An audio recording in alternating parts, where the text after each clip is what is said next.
আমি মনে করি না যে চারঘাটের স্লুইস গেট এখন আর রাখার কোনো যৌক্তিকতা আছে বলে, কিন্তু আপনি শুধু স্লুইস গেটটা তুলে দিলেন, নদীটা খনন করলেন না, তখন কিন্তু আপনি কোনো সুফল পাবেন না।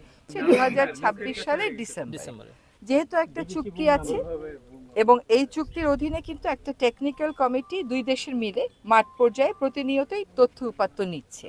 ফলে চুক্তিটা নতুন করে করার ক্ষেত্রে বা রিনিউ করার ক্ষেত্রে তথ্য উপাত্ত যা দরকার তা কিন্তু নিয়মিত সংগ্রহ করা হচ্ছে। এটা আমাদের ন্যায্য হিস্সা, কাজে এটার ব্যাপারে আমাদের অবশ্যই আমরা আমাদের অধিকারের জায়গা থেকে কথা বলবো।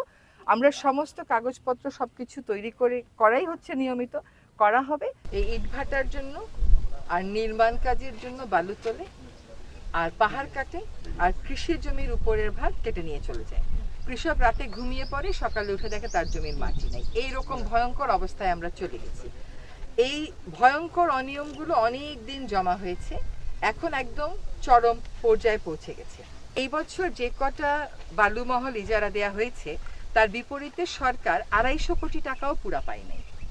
250 কোটি টাকার জন্য সরকার আসলে বালুমহলগুলো এইভাবে ইজারা দেবে নাকি নদীর নাব্যতা যেহেতু সরকারের দায়িত্ব, সরকার আস্তে আস্তে এঙ্গেজড হবে, তাই সমস্ত যন্ত্রপাতি তো সরকারেরই আছে, সেটা করবে। তাহলে লোকেও কম দামে বালু পাবে, নদীর পরিবেশও রক্ষা হবে।